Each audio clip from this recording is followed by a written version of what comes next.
Hello, welcome to the Wildline podcast. I am back. This is a podcast about movies and how much money they make at the box office. Took a little break there. I do this for fun, so I'm not getting paid to do it. So I just sort of do it whenever I feel like it. I started out doing it like twice a week, and that was way too much. Now I'm down to like once a week. Now it's more like once every few weeks. I don't know if I'll keep a normal schedule with it. I'm kind of gonna do it as I feel like doing it. But I'm excited about it again, so I'm gonna jump back in. So we're gonna do a little bit of a weekend review of the box office for June 2nd through June 4th, and obviously because I haven't done this show in a while, I will do deep dives on everything that has opened in the last month. I think is the last time I did a show is like a month ago. So we'll walk through it and do some analysis and see what happened and what's been going on at the box office over the last month or so. But we'll start out talking about the big wide release from this last weekend, Wonder Woman, the Warner Brothers DC comics universe debut of Wonder Woman. This was a huge deal. A huge deal for a lot of reasons. There's the whole sort of feminist side of this with a woman being the director and a woman being the lead, especially in a comic book movie. The last time we had a female led comic book movie like this was probably Catwoman and Elektra. And that's going back to the mid 2000s. So we're talking, I want to say like 12 years ago. God, 2005 does not seem 12 years ago, but it was 12 years ago. And I think that's in that time frame of when those movies opened in the mid 2000s. They were both huge disasters. And so I don't know what happened in the industry. Comic book movies, remember, like comic book movies really started in their current iteration with X-Men in 2000, right? From X-Men in 2000 until now has been a very specific movement in film. Comic book movies have just become the most successful films in existence. They are the tentpoles of this generation, for better, for worse. For me, it's for worse, but whatever. I'm not going to go down that road anymore. But for whatever reason, female-led comic book movies never really took off. And I think one of the issues, or one of the reasons why, is those early iterations like Catwoman and Elektra failed miserably. And they were not just flops, they were massive flops. I think Catwoman did 40 million total at the box office. Wonder Woman did that in one day. So, things have been it's been pretty barren in terms of female comic book movies for the last 10, 12 years. But now we have this big release of Wonder Woman, and there's so much writing on this, and not just like the female side of things in terms of it being a female lead and a female director of a huge tentpole movie. Those are big steps and big milestones, but also thinking about it just in terms of DCU. We had Man of Steel, and then we have Batman versus Superman. There's a second Superman movie, isn't there? No, I gotta look this up. I feel like an idiot. I'm not obviously the biggest fan of the comic book genre in general. I certainly am aware of what's going on with it just because I follow movies so much.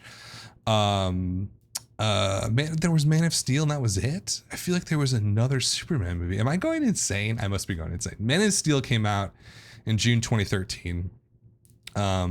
Then we had Batman versus Superman, and then we had Suicide Squad last year. I've seen all of these movies. Batman versus Superman was specifically, or I guess was clearly poor quality, right? Like Batman versus Superman was a bad movie. I don't care anywhere how you slice it. I don't care if you're the biggest comic book movie fan in the world. It was a bad film. And I didn't really like Man of Steel that much either. And I thought Suicide Squad was basically unwatchable. And, I come at it with a huge bias. But honestly, Marvel films are somewhat watchable. Like, I could watch Ant-Man. I could watch, actually kind of couldn't watch Civil War.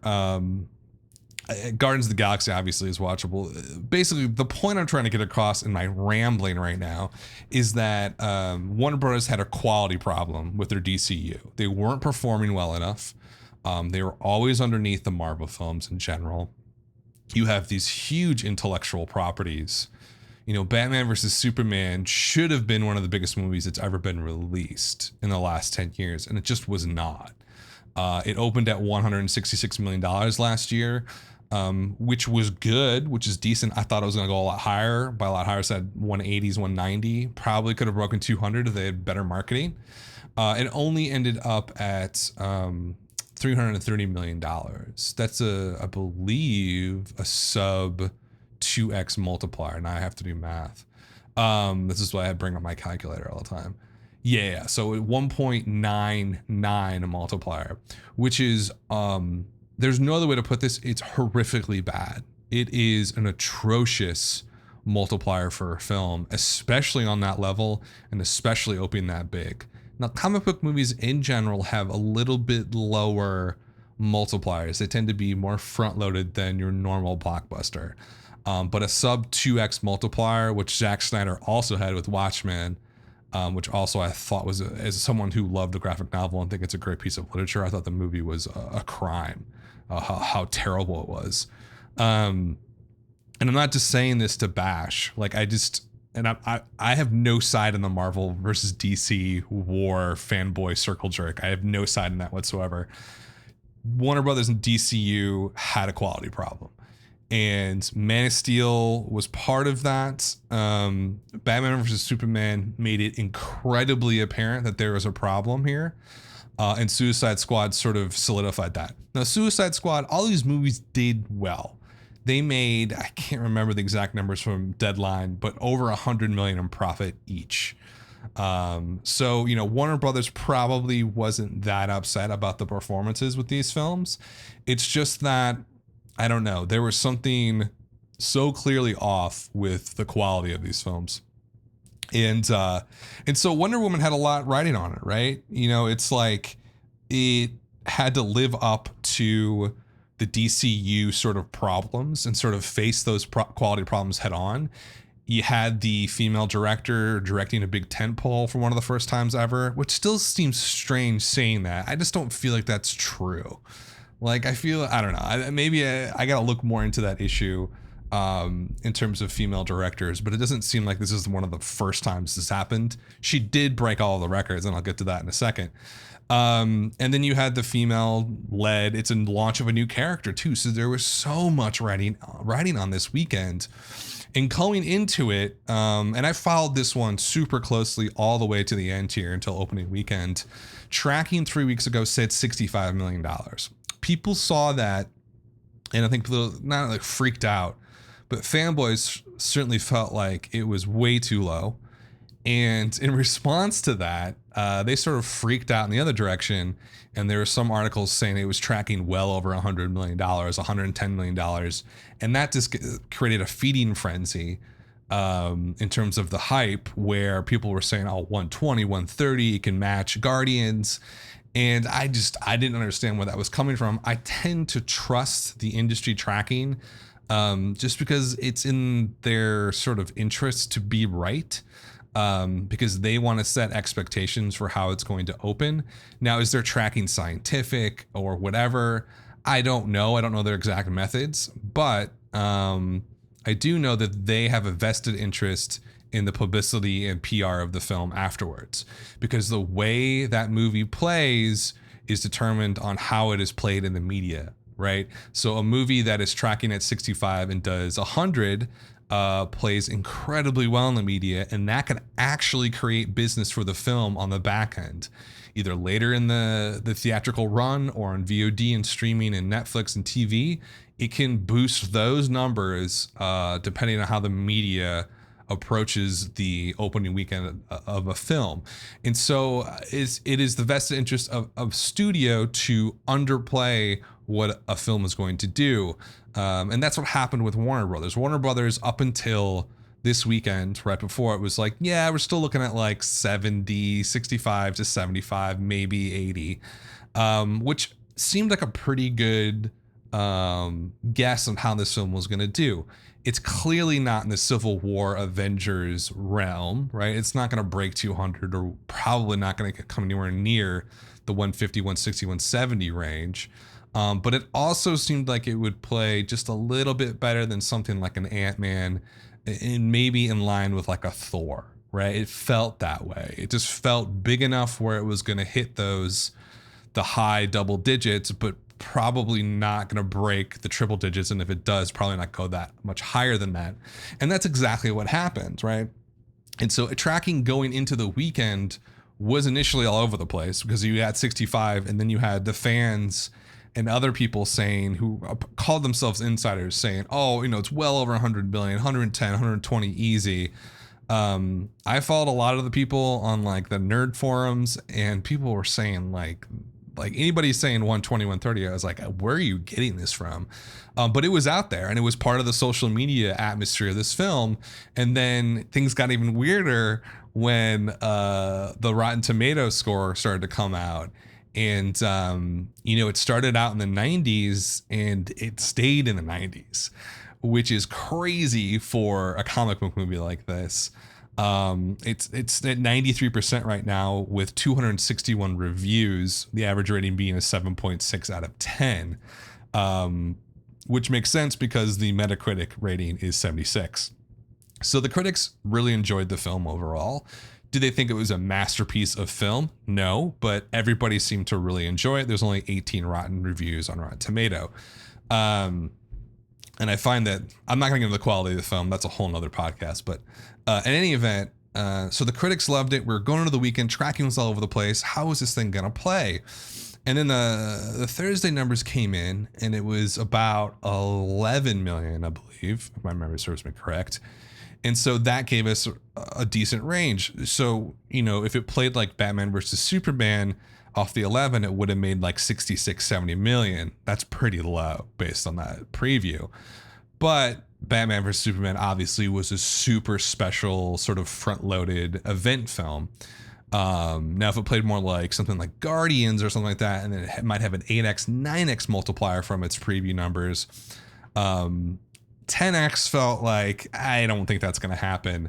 It ended up doing basically a 9x multiplier from its opening preview night, which is very, very good.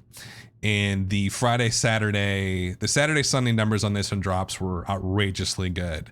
And so Wonder Woman, finally getting to the point, Wonder Woman ended up at number one this weekend. The actuals came in this afternoon, $103.2 million on 4,200 screens. Its per theater average was basically $24,800. Pretty amazing performance, especially when you put it in the context. Here's why it's amazing.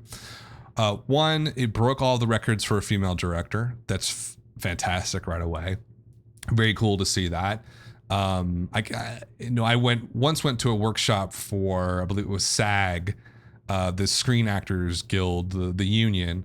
It was a workshop on women in film, and it was just a friend brought me along, and she was in the union and wanted me to sort of tag along and see what was going on. And the workshop was on women in film, and they did a lot of surveys and stuff like that. And I was blown away by how little representation there was of women in the higher echelons of the film industry. And not just producer, but more specifically the director. And like, if you look at the film industry in terms of power and control, directors are, you know, in that top tier. If like the executive producers, like the king, they're like the director kind of feels like he's part of the court, like on the royalty, maybe a prince, maybe the queen. I don't know if maybe it should be the queen. But at that high level of power and control, there just were hardly any women represented at that level in the film industry. And this was like 3 or 4 years ago when I went to this. And I was really taken aback because I just had not thought of that. I always sort of felt like women had broken through in that industry a lot more than they actually had. Now, on the acting side, it felt like they had done so, but on those higher levels with the producers and directors, it just has not happened. And so it's kind of crazy to think that it's 2017 and Wonder Woman doing $103 million, and that's the biggest release for a female director ever. It's really cool to see that, actually, just awesome. So that was one big thing why it was cool and amazing. Two, it was a launch of a new character. Now, granted, you know, Wonder Woman's been around for a very long time in our culture. I can't remember where she came about, but I know, there's a TV show in the 70s, I want to say. So she's always been around, but it did kind of feel like a little bit of a bet, like a female lead, female driven comic book movie. It shouldn't have been a big deal, but it felt like a big deal. And so that was really successful about this and why it's important.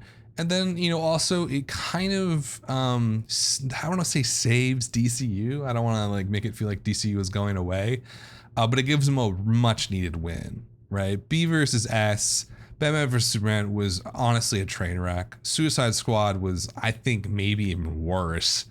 Man of Steel was okay. So they had a problem. They had a real problem. And I think Wonder Woman is like a gasp of relief, or a sigh of relief, I should say. Gasp of relief sounds cooler. A sigh of relief, right? It's like, okay, like this isn't going to go down in flames. Maybe Justice League is going to be okay when it comes out in November. I don't know how well it's going to do. It looks kind of like, again, like I'm not going to get into the quality of these films. And from the reviews I've read of Wonder Woman, it seems kind of like, oh, it's a really good comic book movie, but not much more than that. But that doesn't matter when we're talking about the financials and the business of it. It's a huge win for Warner Brothers. And I think they are probably over the moon about this performance, considering it outpaced even the most, tracking down to the last 2 days is bullshit. Tracking's really 3 weeks out. Like based on that tracking, this was looking at like 65, 70, and it way overperformed that industry tracking. So I think this is a huge win for this film. I'm excited, I may not be the biggest comic book movie fan in the world, but like I'm excited about this performance. I think it's really cool. And I know that the sequel has been greenlit, and Patty Jenkins, the director, who's now the record holder for the biggest female directed feature ever released in terms of opening weekend, she will and has signed on for this sequel. So a really cool performance overall. Our big first June film coming out here, $103 million for Wonder Woman, and we'll see how it does over the next few weeks. Based on the cinema score, which I believe, was an A, which is obviously fantastic. It also had an audience score of 93% on 71,000 ratings. Average rating was 4.5 out of 5. That has to be one of the higher numbers. I'm looking at Guardians right now to see how that did. Guardians got a 90% on 84,000 ratings. So Guardians 2 and Wonder Woman seem to be pretty on equal footing in terms of how audience reacted to it. I think the legs are going to be fine. With comic book movies in general, their legs are just a little bit off of a normal blockbuster. Like I said before, you're probably looking at what, like I said, Batman vs Superman did 2. That's outrageously bad. You're going to hope this is going to hit a 2.5x multiplier, which puts it at, a little bit over 250. My guess is that it probably sticks around there. It probably ends up at like 260, 270, probably 265-ish, I would say. Now, who knows? Maybe women go back to see it over and over again because it's such a sort of important film. But I think overall it's a huge win for Warner Brothers and a huge win for DCU, and it helps get some momentum going into Justice League, which comes out on the holidays this year. So that Wonder Woman was number 1. Number 2 was Captain Underpants, the first epic movie being released by Fox. Did 23.8 million on about 3,400 screens. Per theater average was just about 7K. And this one, I don't really know anything about this. I don't even know what Captain Underpants is. Like, this just goes to show you that, like, I just completely disconnected from children's culture. 3D animation, DreamWorks. It's a pretty decent opening. There's not a ton of children's films out. Diary of a Wimpy Kid was probably the last one. You might count Pirates as a children's film. But I think overall, that's a great performance for this. It's surprising that it didn't open on a ton of screens. You would think they would hit a little bit higher than 3,400 on it. But it seemed to do well. 70K per theater average is decent and good. And you know how children's films works, right? So it did $24 million this weekend. It's going to have a 3x multiplier, right? Because like the children's films just like have the best legs, right? They just don't ever go away. For whatever reason, someone needs to write a paper on that.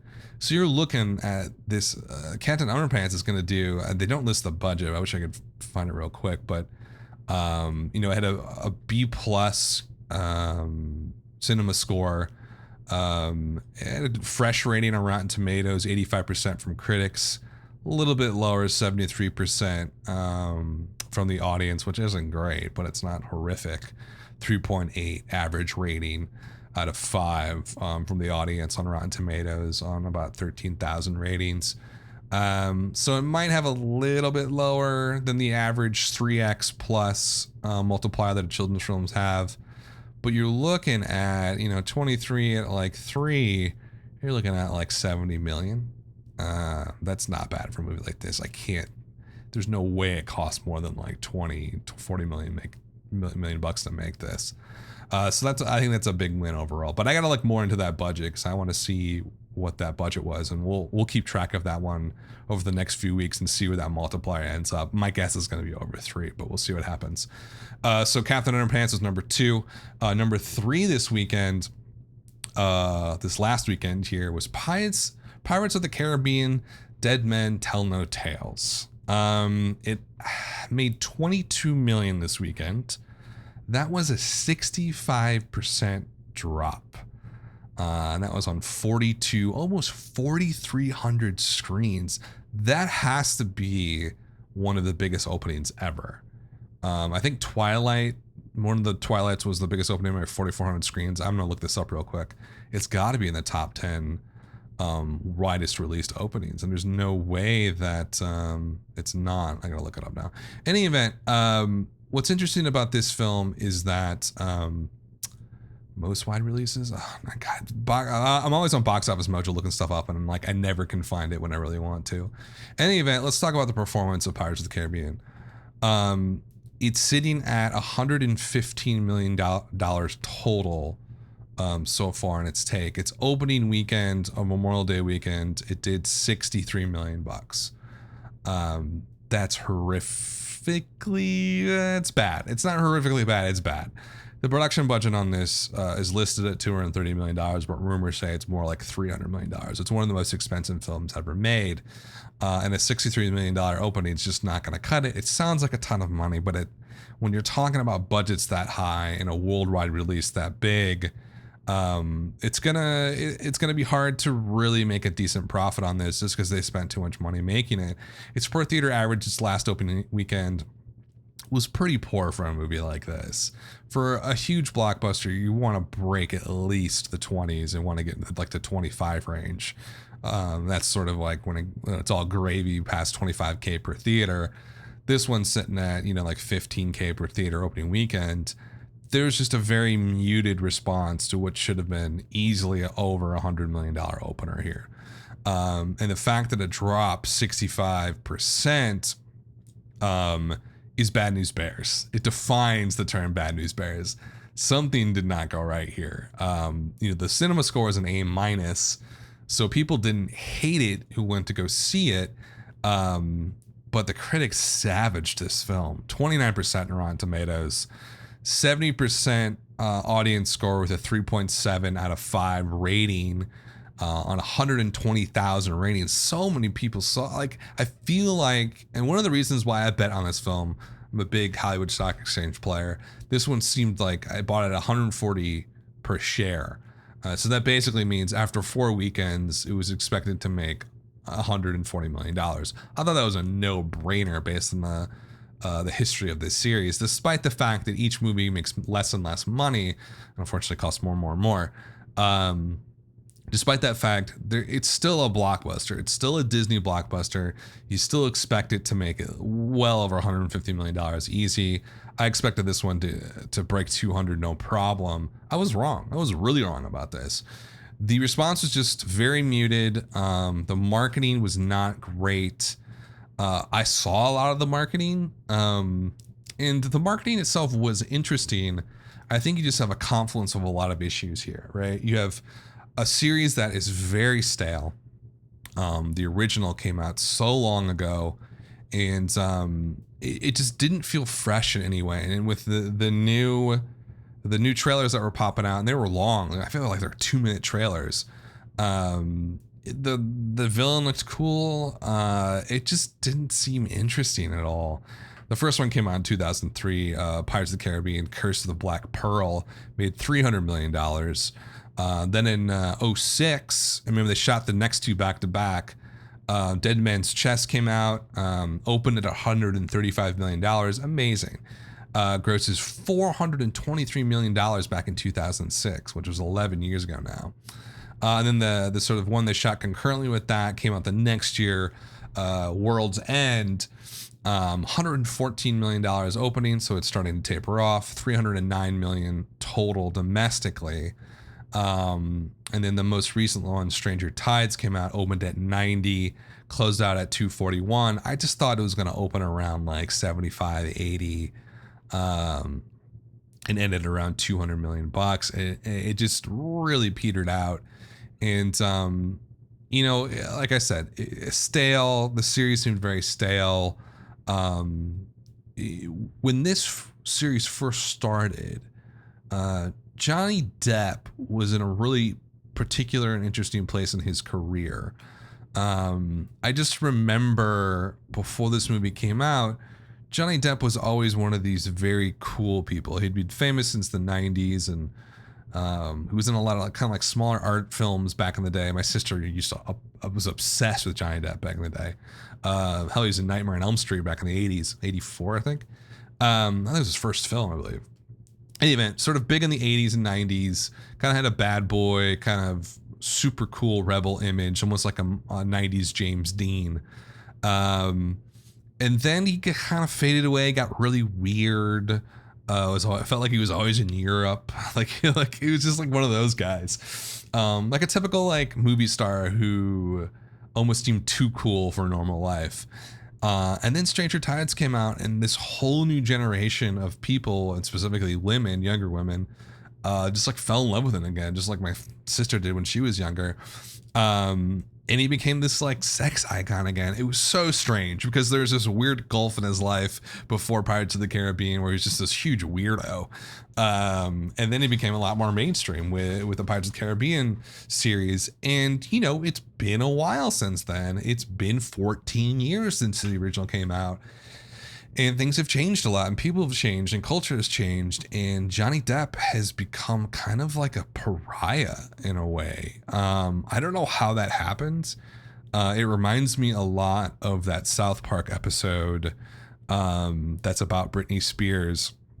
And the whole gist of it is that celebrity culture exists to build people up, right? It's like this group effort to kind of idealize and immortalize somebody in some sense, but there's always this super dark after moment, not always, but sometimes, where the crowd in society builds somebody up, and it feels like almost just to rip them apart later on. And South Park does a great riff on, I believe, rites of spring, or like it's like a pagan ritual of like, we lift this person up like the virgin and then we sacrifice them to the gods or something. It was really well done in South Park, and I'm probably explaining it really terribly, but I feel like that there's a celebrity cycle that happens that way, where people are built up and get super famous and everybody loves them.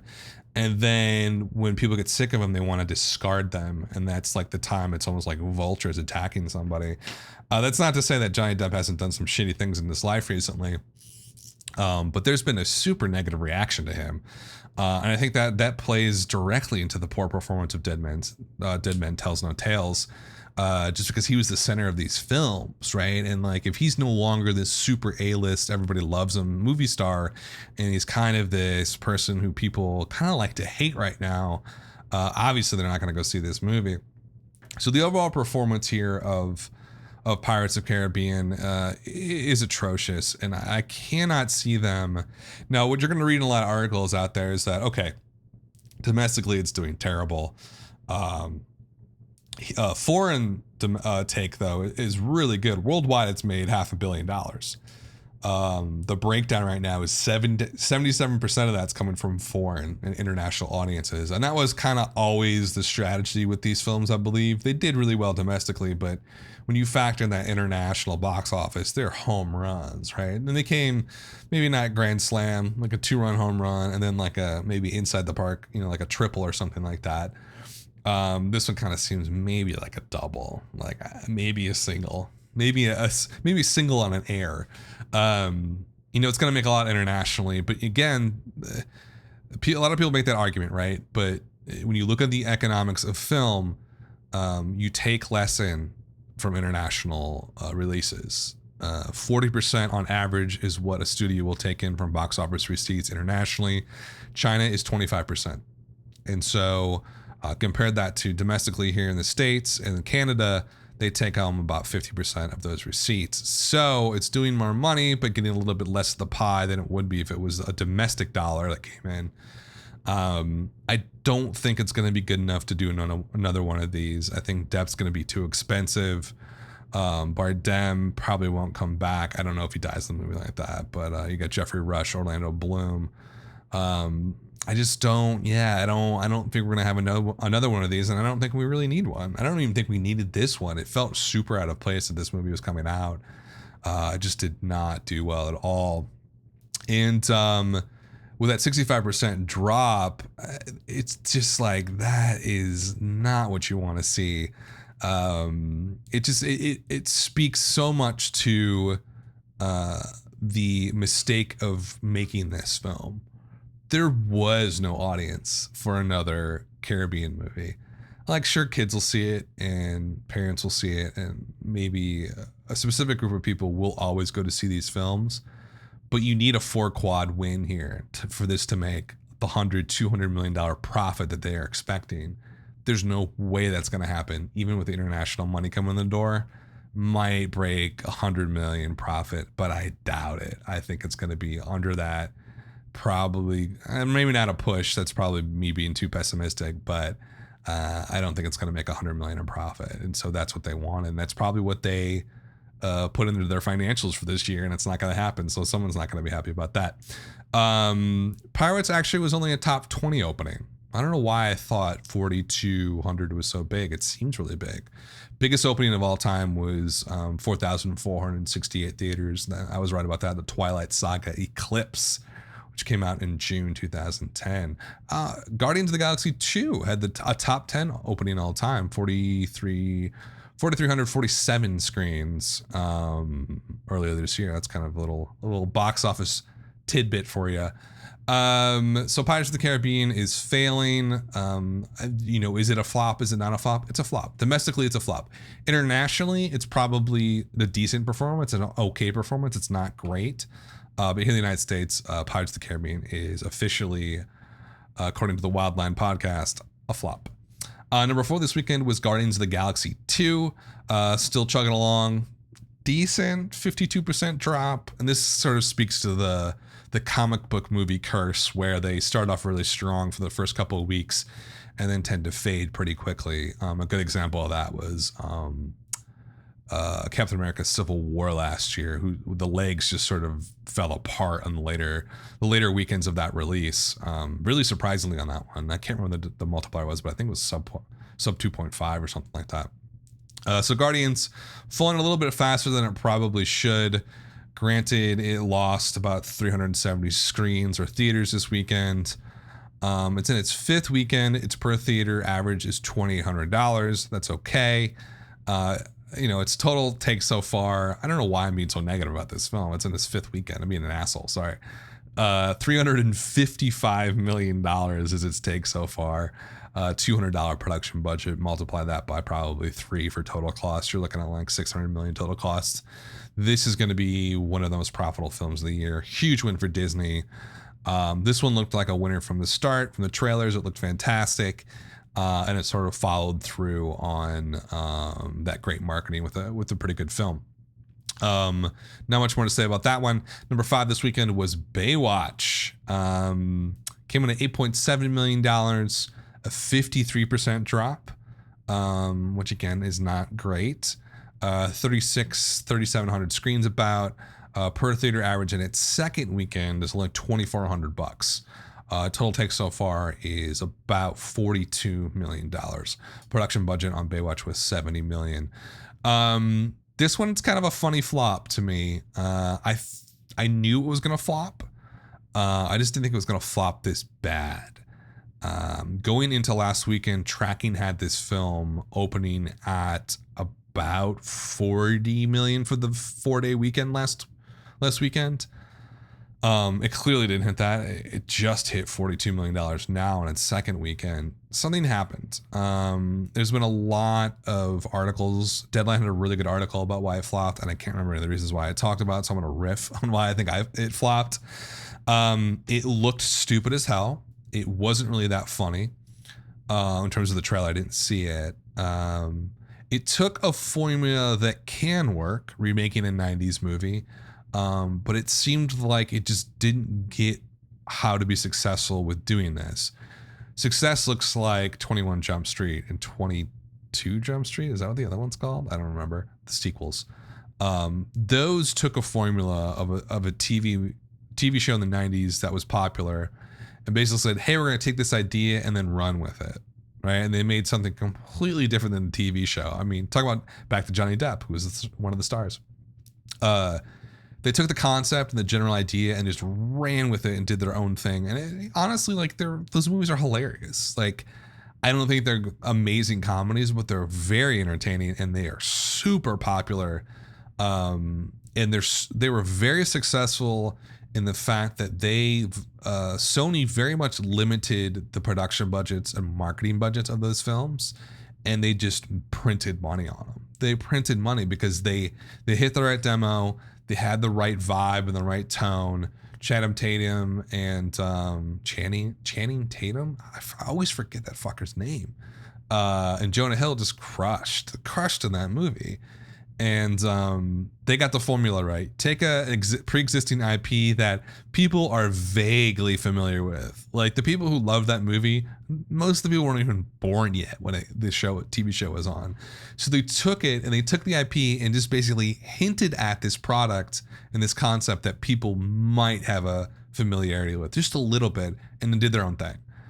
That's the way to do it. Baywatch is basically like everybody my age, I'm about to turn 35, everybody my age remembers Baywatch. Like Baywatch was this huge TV show in the 90s, especially if you were a dude and like a teenager in the 90s, you remember Baywatch.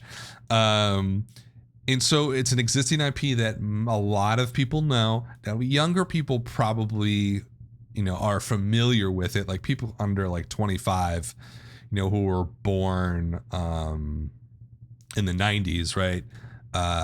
They probably have a vague understanding of it. They've probably seen stuff on YouTube. They didn't watch it every week like I did. But there's a vague understanding and connection to that TV show.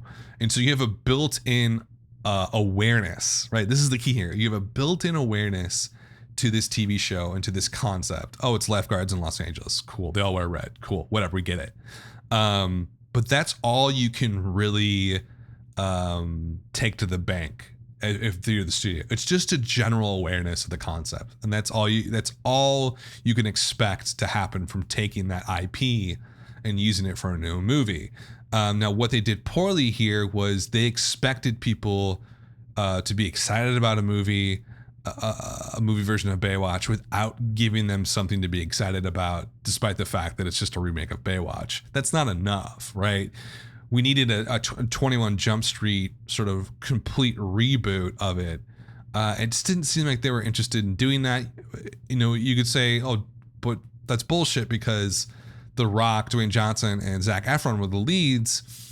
And I guess yeah, like the original is mostly like you're watching it for the super hot chicks in bathing suits. That's certainly in this one with the male leads. It didn't seem interesting enough for people to go and see it. I saw the trailers and I was like, that looks really stupid. If I was 17, I might go see this because I was bored. But you're not going to get anybody over the age of 35 to see this movie. You're not going to get anybody over the age of like 30 to see this film. And that's a big swath of people. And it didn't really seem to play to anybody besides teenagers. which is a big, per capita, they go to more films than anybody, but that's not enough to break out a film like this. And so Baywatch really tanked. It's not doing well on its second weekend. I think it only opened, oh my God, its opening weekend was 18 million. I thought it was a little bit higher than that. Under 20 million on this? That's horrific. Its budget was high, $70 million, rated R. Oh, that's interesting. I forgot that it was rated R. So they're trying to tag into lock into the Deadpool sort of hip rated R, but trying not to be rated R. It's not like a serious drama or super violent movie, I don't think, but I think they just wanted to get like the TNA and like the F-bomb every once in a while to get that R rating.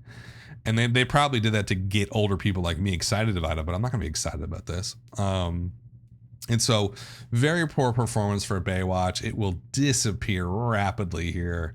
I expect plus 50 drops here on out, and it'll be gone in about 6 or 7 weeks.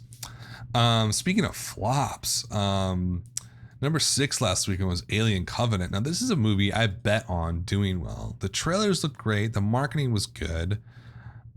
People really had a bad taste in their mouth from Prometheus. But what ended up happening with this one is that people ended up being super confused about what the film was about in terms of where was its place in the series of Aliens films. Now, obviously, you got Aliens, and then, this Alien 3. Those all sort of go together. Then you had Alien Resurrection, which was kind of not really a reboot, but kind of felt like a reboot. Then Alien vs. Predator, which is unwatchable.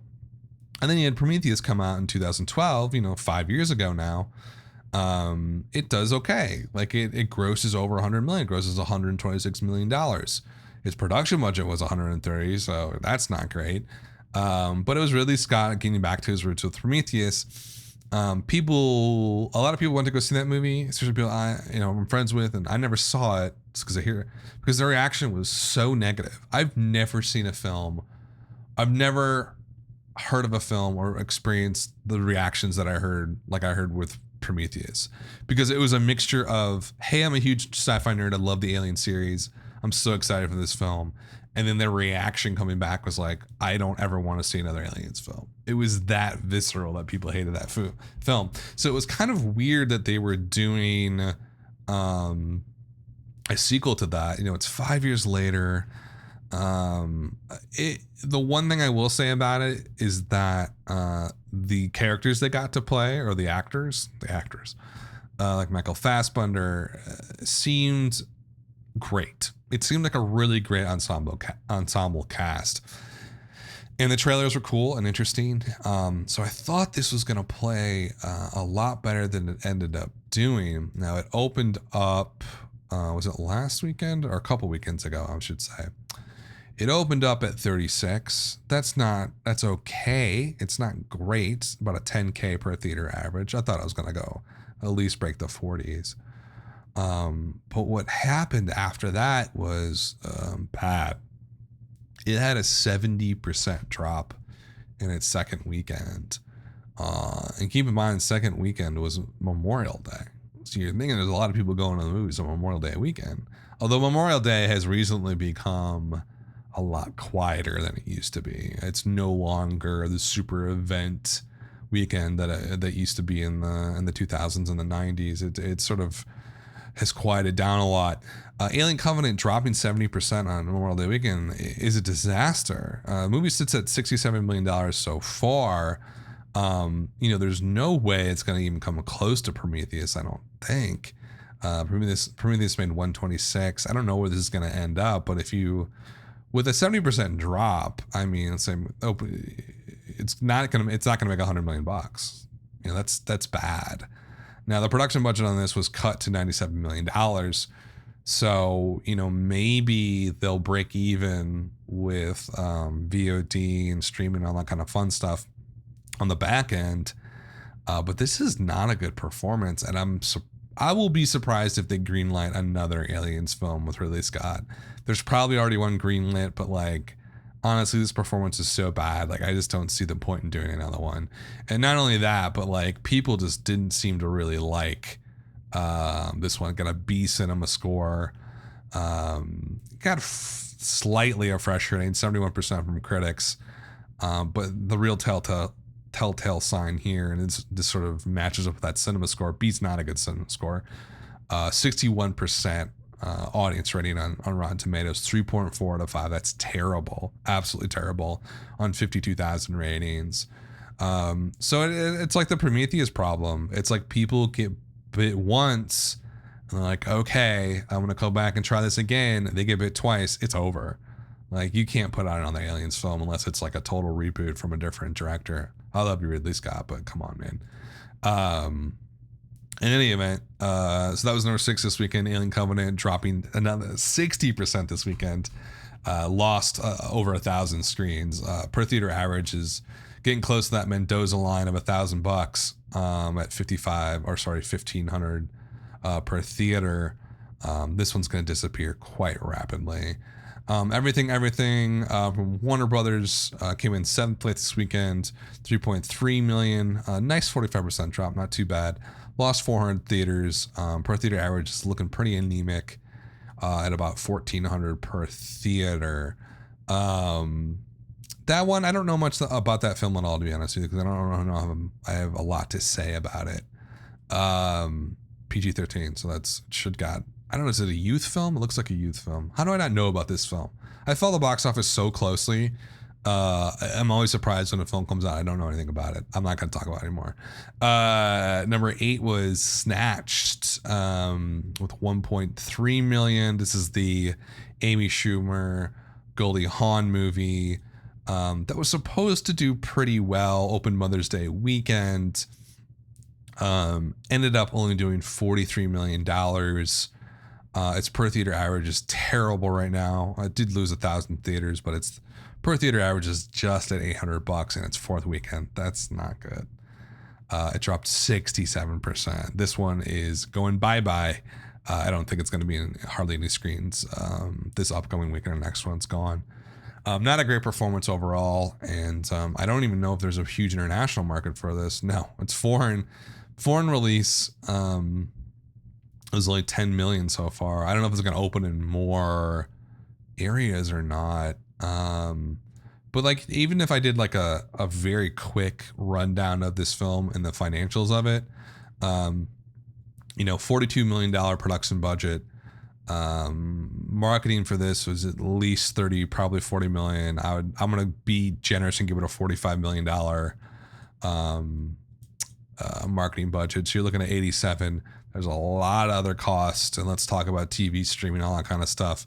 Usually you're looking at 3x the production budget, might be more. It's more in a smaller film, I know that. So I'll be generous and say $145 million total to release Snatched, right? Its take so far right now is 54 million worldwide. And you're thinking, oh, wow, that's bad. Well, it's worse because remember, studios do not get 100% of the box office grosses. At best, they get 50% on the domestic market. Let's just say, hypothetically, it somehow ends up $75 million globally. A film usually gets back in total revenue. That includes everything, DVD, TV, streaming, all that fun stuff. Usually only gets back about 90% of that take as revenue. So you're looking at $67 million probably in total revenue. Total costs are looking to be double that. They'll probably find ways to lessen that loss, but this is actually going to be a big loss. A lot bigger than I expected after I looked at the numbers. Wow, that's a really bad performance. And the problem here, I think, is domestically, it just didn't do great. I wouldn't call it a massive flop, although when I'm looking at financials now, the problem here is it didn't have an international market for this. Right nowadays, if you want to make a lot of money, a movie's got to play in like 200 countries, right? Like, it's really got to play everywhere. It's got to play in China, if you're lucky enough to get it in China, but it's got to play in Europe and South America and all over the place. It's really got to pull in a lot of revenue. And if you can't release it worldwide, you're going to have a lot of problems. Get Out had that problem. Now, Get Out obviously is going to be one of those profitable films of the year because it costs $5 million to make. But they did not have an international releasing plan for that. And I think because the cultural issues involved in terms of black and white and race relations, it's better understood in the United States and Canada than it is elsewhere for whatever reason. So they didn't have a national. So they're they're leaving on the table tens of millions of dollars by not having an international release. Now in their minds, in the business's minds, they're like, it's not worth the millions of dollars it would cost to release it elsewhere. We're not going to get enough back, right? And that's probably the decision they made with Snatch. But unfortunately, they put all their chips on the domestic release, and it's not doing it. So you're looking at, like, I don't know, I would guess like a $50 million loss. Absolutely terrible. Oh well, what can you do? That was number 8, Snatch, this weekend. Number 9 was Diary of a Wimpy Kid. The Long Haul, 1.2 million, terrible 71% drop. So much for great legs. Lost 1,000 theaters though. Per theater average was horrific at $600. That's awful. $600. I feel like I could put anything in a theater and make more than $600 per theater. It's ridiculous. Super low production budget though. It's at 17 million. This is going to be a loss though. It's only made 18 million bucks so far. 22 million production budget. Has no foreign release hardly at all. Alicia Silverstone's in this. Ridiculous. It's only made 25 million worldwide. That one's gonna be bad news bears. I think for Fox, that's definitely gonna be a loss. Any event, that was number 9, Diary of a Wimpy Kid. Number 10 was I think the biggest flop of the year. So we had a lot of flops so far. King Arthur Legend of the Sword, 1.1 million, a 65% drop on its 4th weekend. Lost 1,200 theaters. It's only left on about 1,200 theaters, so lost half of its theaters. Per theater average is below the Mendoza line at $960. This one is gonna be, I believe Deadline said, I can't remember the exact number. It's over $100 million loss on this, and wow, just wow, what a terrible, terrible idea. The moment this was announced, the moment I first saw the trailer, I was like, why would you make this? And Deadline did a fantastic review of why it went wrong. I'm not going to go through all the reasons. I think I did it on maybe the older podcast. Read that article by Deadline. Just Google it and find it, because it's such a fascinating story behind why this film was even made and all the different productions that were lined up for it, and nothing came through. And you got Guy Ritchie, who, did some great work with the Sherlock Holmes series, but really blew it on this one. Just blew it. And, I don't know. Wood Studios of Warner Brothers. This is a bigger example of why the industry is going through some very rough times. And I don't think we're seeing the worst of it yet. I think King Arthur is like one of those canary in the coal mines, along with Pirates of the Caribbean. Those are going to be the losses. I think Pirates of the Caribbean, I think, is going to be a loss. I know King Arthur is going to be $150 million loss. Those losses are so big that it's hard to really wrap your head around them. And I think when we're seeing losses this big and they're becoming pretty common, I think the industry is going through some pretty terrible growing pains. And I think some of these studios just aren't going to make it. I think Sony's probably done. They'll get bought. Apple was looking to buy them back in March, but for whatever reason they didn't. They probably looked at the financials and said, screw this, I'm not buying a sinking ship. Paramount's gone, I think. Apple's looking to buy them too, but they did not go through with it. Obviously the big guys, Disney, Warner Brothers, Fox, are safe. Anybody outside of that and like the small indies like A24 or Bleecker Street or Blumhouse, those guys are fine. But the people in the middle, like the Sonys and Paramounts, are going to be in real trouble because the industry is in an absolute upheaval. And the moment Netflix and Amazon Studios, take on a specific market share, that's when we'll start seeing big studios go under. It was bound to happen. And King Arthur is why. Like, you do not make a film like this. You just don't do it. You don't give somebody $175 million in production budget. Now add on another 150, 130 million bucks just for marketing. If just those two costs alone were over $300 million in cost. Now you better be sure you make that money back via box office and all the other revenue streams. And there was no way they were sharing that with this. And huge mistake that they made. So that's all ended today. It's like a huge flop for King Arthur, and kind of it's funny that Warner Brothers is at the bottom of the list and the top of the list. On the one hand, you have Wonder Woman, which is this huge triumph for DCU and Warner Brothers and Patty Jenkins, and just female-driven and directed films. It's like a big win for Warner Brothers. But they're also on the list as one of the biggest flops, one of the hugest mistakes of the year. You're talking $150 million loss, maybe $200 million. We don't even know. We'll never see the financials, probably. So it's kind of a tale of two sides of the same coin, tale of two cities, a tale of two worlds for Warner Brothers. They're kind of bipolar in terms of their performance.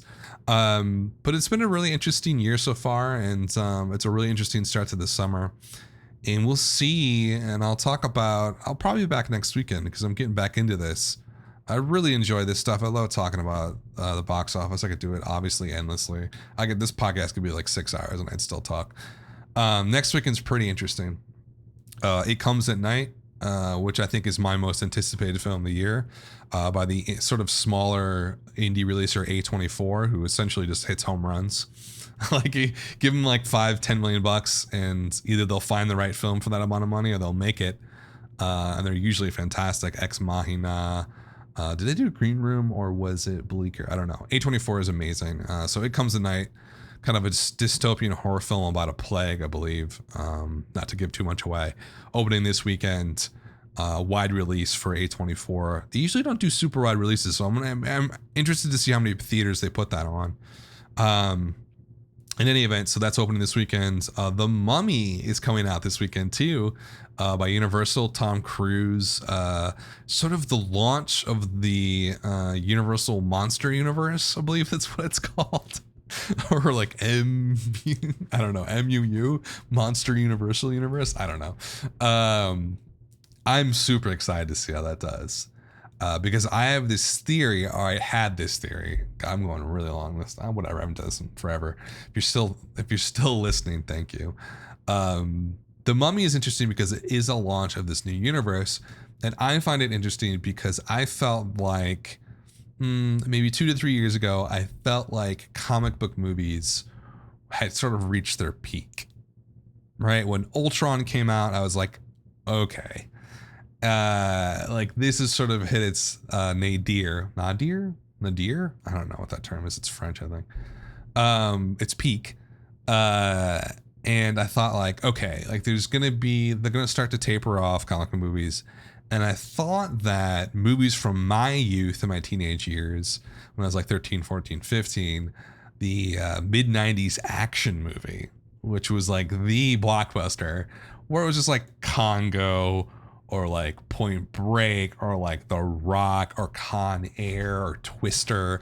I thought like those movies, those sort of general audience action films that weren't specifically about a comic book or anything like that, would start to come back. And I felt like San Andreas with The Rock and Dwayne Johnson was going to be the first one of those, and it did very well. It's exactly as well as I thought. It really popped off, and like I thought it would. So I thought those movies would start to come back more. And maybe they are. Maybe it's going to take a little bit longer to come back. But The Mummy to me feels like that old school action adventure film. And so the trailers on The Mummy were fantastic so far. And well, I wouldn't say fantastic. It's like the first half of the trailer with that plane crashing is so good. Tom Cruise just like crushes it. Dude's like 53 years old. I don't get it. It makes no sense to me. So I'm really excited to see how The Mummy does. And I think it's going to do quite well. I'm expecting 50 plus opening. Fingers crossed. I'm kind of rooting for it. And so we'll see how it does and see if action adventures movies will come back like I hope they will. Maybe that's just my nostalgia for that time period. Like movies like Chain Reaction or something like that. In any event, so the movie's coming out, and that's next week in 4,000 theaters. And then we have some big summer openers, Cars 3, Rough Night coming the weekend after. You know what's interesting? There's no major release on June 23rd. It's a really weird summer so far. I feel like the summer started in March again. Everything seems to be moving forward, and the actual summer has just become a little bit quieter. Oh, I guess Transformers coming out June 21st. I was wrong about that. And the rest of June just looks kind of weird. Like Amityville Horror: The Awakening. I thought that got pushed back again. It looks horrendous. Looks unwatchable, actually. Despicable Me 3 is coming out on the 30th. The House is coming out on the 30th. Baby Driver, which might be kind of like a cult hit, is coming out. But you got, I don't know, like who wants to see the new Transformers movie? Like I'd rather have a root canal and watch that. Stuff that's gonna break out this month. I think The Mummy, just by default, is going to have great legs. If the quality is decent, I think it's going to stick around for most of the month, at least to the 21st. Cars 3 is probably going to do very well, like those Cars movies always do. I don't care for them, but like they're huge money makers. I think the biggest stories of June so far, what I'm most excited about to see is It Comes at Night. I just want to see if it breaks out. I don't think it will, but I have my fingers crossed that it will break out from kind of the witch audience, like that small horror audience that really loves that type of stuff. I hope it breaks out. The Mummy, I think, is going to do quite well. I'm really interested to see. I don't give a shit about Transformers. I'm obviously going to follow it and see how it does, but I don't care about it because it's not interesting to me. Rough Night, the comedy with that ensemble cast, the Scarlett Johansson, whatever. I always call her Scarlett Johansson because I'm an idiot. That's coming out on the 16th.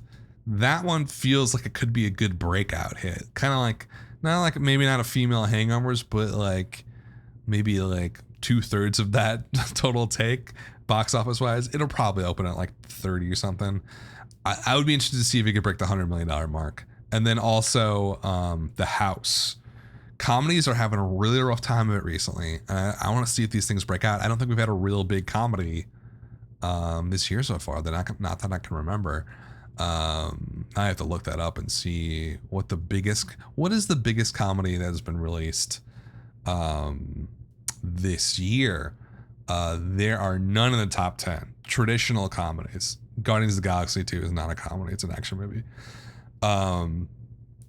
Nothing in the top 15%, or nothing in the top 15 films. Nothing in the top, well, I'll give you this. The top 20 is rounded out this year so far by Going in Style with $44 million. That's the top comedy so far. Baywatch is at 23. Fist Fight is at 27. So there's not been a comedy hit this year so far. So I think people are ready for it, and I think Rough Night or House are gonna do it. In any event, I have talked for a while, but it feels good to be back and to do this. Oh, I broke the hour mark. Fantastic. In any event, I will be back hopefully next week. If not, whatever. I'll be back when I come back, and I'm excited to talk about this stuff. I still have to do shows on the most profitable movies of last year, so I might do that next week because it'll be probably kind of quiet. Anyways, thanks for listening, guys. This has been the Wildline Podcast. Take care.